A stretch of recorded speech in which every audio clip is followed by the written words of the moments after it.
Assalamualaikum class. Today we will start the second last topic of chapter number 5, that is allotropy, and this one is the 8th video of this chapter, right? This is the diagram of some of the allotropic forms of carbon. उनके physical diagram physically वो दोनों allotropic forms कैसे नज़र आती हैं उस वो भी दिखाई गई हैं, उनकी इंटरनल डायग्राम कैसी होती है, इंटरनल स्ट्रक्चर कैसे होता है, और ये भी यहाँ पे दिखाई हुई है। उसकी डिटेल हम आने वाली स्लाइड्स में कह रहे हैं इन्हीं डायग्राम्स की, ठीक है। तो सबसे पहले क्या है allotropy what is allotropy, right? So the definition of allotropy is that some element exist naturally in more than one forms. कुछ एलिमेंट्स ऐसे होते हैं जो कि नेचुरली एक से ज़्यादा फॉर्म्स में मौजूद हुआ करते हैं, तो वो एक ही एलिमेंट की एक से ज़्यादा फॉर्म्स में एग्जिस्टेंस को कहते हैं एलोट्रॉपी। फॉर एग्जांपल यहाँ पे कार्बन दी हुई है, कार्बन के 3 एलोट्रॉप्स होते हैं, डायमंड है, ग्रेफाइट है, और रिसेंटली एक डिस्कवर्ड हुआ है दैट इज़ बुकीबॉल। यहाँ पे 2 की डायग्राम्स आप लोगों को दी हुई हैं। ये डायमंड की डायग्राम है, this is one of the allotrope of carbon, and this diagram is of graphite, right? So दोनों में डिफरेंस क्या है, ठीक है, उस पर बात करते हैं। Carbon atoms are arrange in different pattern inside the two materials. अब अगर हम ग्रेफाइट की और डायमंड की बात करते हैं तो दोनों की अपेयरेंस, एक की ब्लैकिश अपेयरेंस है, दूसरा क्रिस्टल वाइट है, ठीक है। तो दोनों की अपेयरेंस चेंज क्यों है? क्योंकि इस दोनों के अंदर जो कार्बन के एटम्स की अरेंजमेंट है वो डिफरेंट पैटर्न में हुई है, जिसकी वजह से इनकी जो प्रॉपर्टीज़ होती है वो भी एक दूसरे से चेंज हो जाया करती हैं, right? This is the internal structure of graphite and diamond as well. ये ग्रेफाइट का इंटरनल स्ट्रक्चर है जो पीछे ग्रे ब्लैक कलर में था, और ये डायमंड का इंटरनल स्ट्रक्चर है, राइट? डायमंड की अगर हम बात करते हैं तो diamond is the hardest material, natural material, ठीक है। और इसके अंदर जो कार्बन के एटम्स होते हैं वो टेट्राहीड्रली अरेंज होते हैं। अब टेट्राहीड्रल क्या? Tetra mean 4, hedral mean corners, 4 corners में कार्बन के एटम्स अरेंज हुए होते हैं, अप डाउन लेफ्ट राइट, या ठीक है। अगर हम टेट्राहीड्रल की बात करते हैं तो उसके अंदर जो कार्बन के एटम्स हैं वो कुछ इस तरह से डायमंड में अरेंज हुआ करती है। एक कार्बन एटम ऊपर है, दूसरा यहाँ पे है, ठीक है, तीसरा इस डायरेक्शन में है, और फोर्थ वन जो है वो बैक साइड पे हुआ करते हैं। तो इस टाइप की जो शेप होती है that shape is known as tetrahedral, right? और यहाँ पे बहुत सारे टेट्राहीड्रल जो हैं डायमंड के अंदर अरेंज हुए हुए हैं और कुछ ये शेप दे रहे हैं, ठीक है। इसके अलावा डायमंड के यूजेज की बात करते हैं तो ज्वेलरी के अंदर ये यूज़ हुआ करता है। इसके अलावा ये क्योंकि हार्ड हुआ करता है इसी ग्लास कटिंग में यूज़ हुआ करता है। डिफरेंट जो हार्ड सर्फेसेस होती हैं उनकी पॉलिशिंग के लिए यूज़ हुआ करता है, right? And this is one of the expensive jewellery item in the world है, राइट? नेक्स्ट की बात करते हैं। Next is graphite. This is the diagram of graphite. ये डायग्राम जो है ये ग्रेफाइट की है, ठीक है। ग्रेफाइट ब्लैक कलर में हुआ करता है, ग्रे ब्लैक कलर के अंदर हुआ करता है, ठीक है। इसके अंदर जो कार्बन के एटम्स होते हैं वो हेक्सागोनल अरेंजमेंट में अरेंज हो। हेक्सा मीन 6, गोनल मीन 6 डायरेक्शन में। अगर यहाँ पे बात करते हैं एक यूनिट की, इस वाले यूनिट की, तो यहाँ पे कार्बन के जो एटम्स हैं वो 6 कोनों में डिवाइड हुए हैं, 1 2 3 4 5 6। तो ये हेक्सागोनल शेप है, ठीक है। कुछ इस तरह की ये शेप बनती है, राइट? इस तरह के बहुत सारे जो यूनिट्स हैं वो आपस में कंबाइन होते हैं और लेयर्स की फॉर्म में ग्रेफाइट का एक बड़ा बड़ा पीस जो है वो अरेंज किया करते हैं, ठीक है। ये एक हेक्सागोन है, ये दूसरा है, ये तीसरा है, उसके नीचे चौथा, पांचवा, एंड सो ऑन, राइट? और ग्रेफाइट की अगर हम बात करते हैं तो ग्रेफाइट सॉफ्ट हुआ करता है। ये जो हेक्सागोन्स होते हैं इनकी ऊपर नीचे लेयर्स हुआ करती हैं, पैरेलल लेयर्स हुआ करती हैं, जिसकी वजह से जो ग्रेफाइट होता है एक तो सॉफ्ट होता है प्लस ये स्लिपरी हुआ करता है, ठीक है।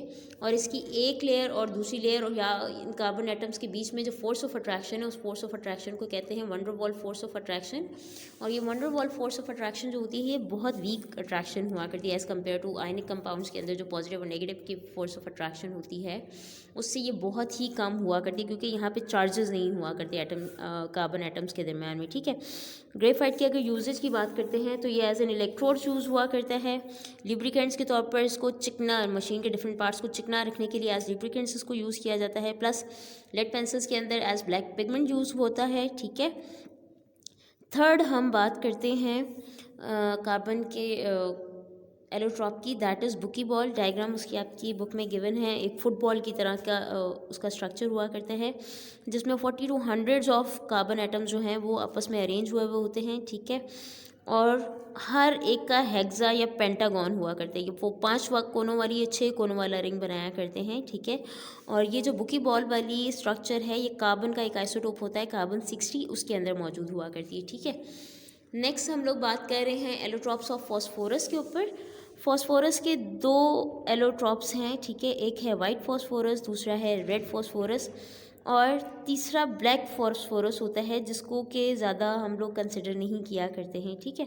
हम यहाँ पे बात करेंगे 2 फॉस्फोरस के ऊपर, एक रेड के ऊपर और दूसरा वाइट के ऊपर। This one is the white and this one is the red phosphorus, ठीक है।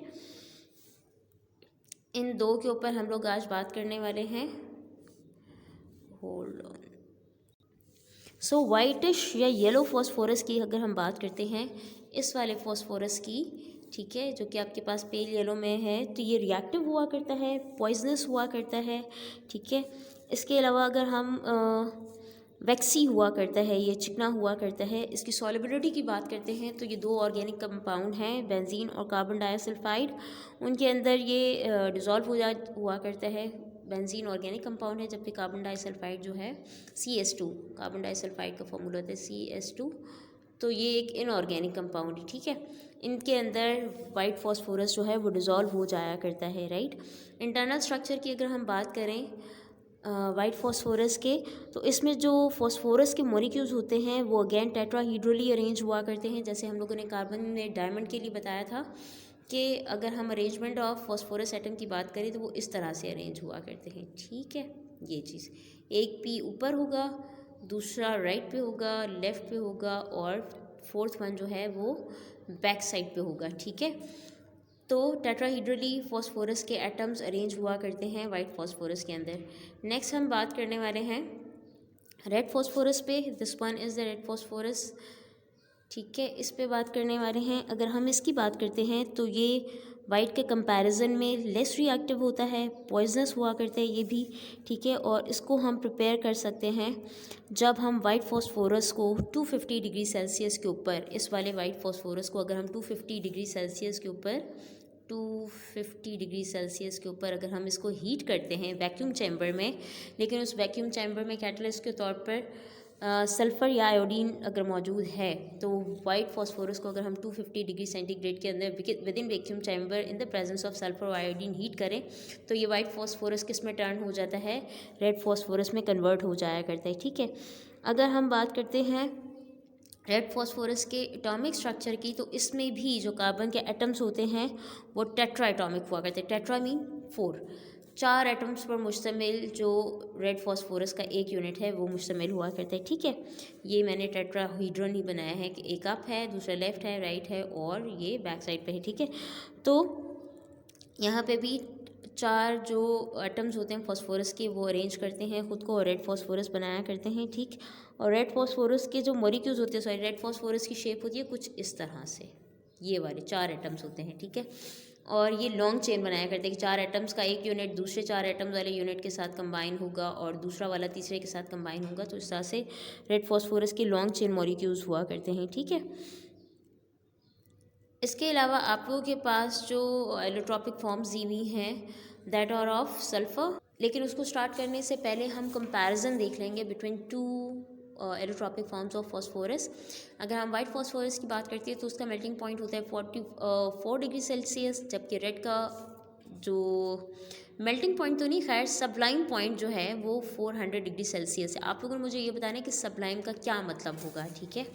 सब्लाइम का मतलब क्या होता है कि ये जो powder form of red phosphorus है ये डायरेक्ट वेपर फॉर्म में कन्वर्ट हो जाती है, ये मेल्ट नहीं हुआ करती, ठीक है।